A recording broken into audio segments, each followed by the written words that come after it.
정치권에 있었던 뒷이야기들을 살펴보는 정치 톡톡 시간입니다. 오늘은 국회팀 김순철 기자와 함께합니다. 어서 오십시오. 어제 국민의힘 2차 TV 토론에서 윤석열 후보가 한 말, 청약 통장 발언의 후폭풍이 지금까지 거세게 일고 있습니다. 예, 윤석열 후보는 군 복무자의 경우 주택 청약 5점 가점을 주겠다 이런 공약을 내걸었습니다. 네네. 어제 토론에서도 이 내용이 좀 오고 갔는데요. 유승민 후보가 그럼 청약 통장 만들어 봤느냐 이렇게 물었는데 윤 후보가 어떻게 답변했는지 우선 들어보시겠습니다. 네. 혹시 직접 주택 청약 같은 거 이렇게 통장 만들어 보신 적 있습니까?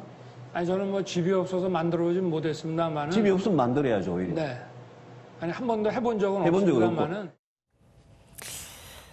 무주택자가 아파트를 분양받기 위해 만드는 청약 통장, 그거를 몰랐다고 봐야 할까요? 예, 좀 이해하기 좀 어렵죠. 예. 윤석열 후보의 발언을 두고 민주당에서는 낮술 먹고 돌아다니지 말고 좀 공부나 해라 이렇게 비판을 쏟아냈는데요. 이 내용도 다시 들어보시겠습니다. 이분은 화성에서 살다가 왔습니까? 절대 다수의 무주택 서민과 청년, 신혼부부의 가슴에 대못을 박는 망언입니다. 윤석열 후보 측은 부모님 댁에 살면서 30대 중반에 직업을 가졌고 결혼도 50세가 넘어 했기 때문에 주택 청약에 대해 크게 신경 쓰지 않았다고 설명했습니다. 하지만 윤 후보가 얼마 전 발표한 부동산 공약을 제대로 이해했느냐는 세간의 비판은 피하기 어려워 보입니다. 그래서 제2의 박근혜냐 뭐 이런 얘기가 나온 거군요. 네, 지난 추석 연휴 때 윤석열 후보가 예능 프로그램에 나와서 화제를 모았었지 않습니까? 그런데 이재명 경기지사 출연분은 우여곡절이 있었다고 그러더라고요. 예, 오는 26일 이재명 지사가 한 예능 프로그램에 출연합니다. 방송 예고편에서 이 지사는 자신의 정책으로 하천과 계곡 정비를 언급한 것으로 전해졌는데요. 네. 그런데 남양주시가 계곡 하천 정비 사업은 지자체 중 주도적으로 한 최초 성과라며 서울 남부지법에 방송금지 가처분 신청을 냈습니다. 이를 두고 일각에서는 도와 지자체가 왜 다투냐는 의견도 나왔는데요.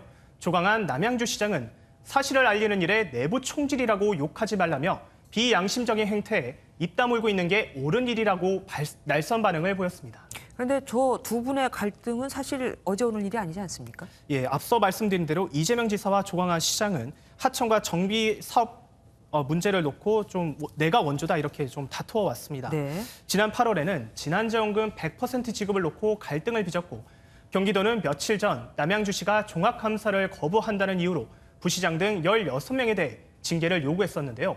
조 시장이 강하게 반발하는 소동도 있었습니다. 네. 그런데 조금 전 법원이 방송 허가를 내줬는데 어떤 내용이 담길지 또 다른 갈등이 생길지도 지켜봐야 할 대목입니다. 가처분 신청에서 진 거네요, 그러니까.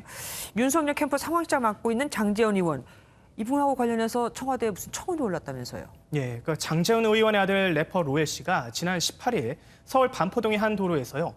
무면허 운전을 하다 사고를 내고 음주 측정도 거부하면서 이 과정에서 그랬었죠. 또 경찰을 폭행했다 이런 내용 저희가 앞서 전해드린 바 있습니다. 네네.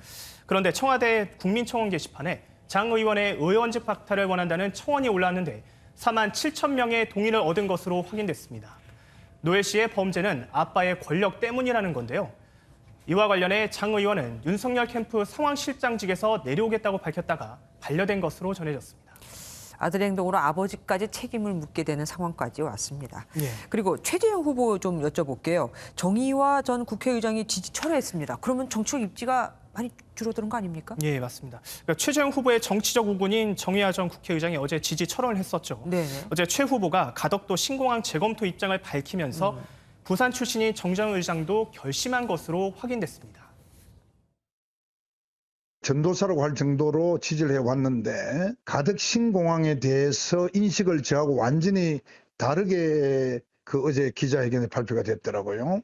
제가 정치인으로서 함께 할 수가 없는 것이죠. 같은 부산 출신인 김미애 의원 역시 크게 반발하고 나섰는데요.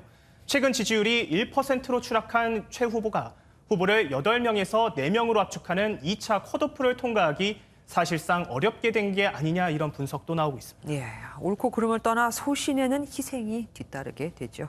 다음 행보가 궁금합니다. 지금까지 김순철 기자와 함께했습니다.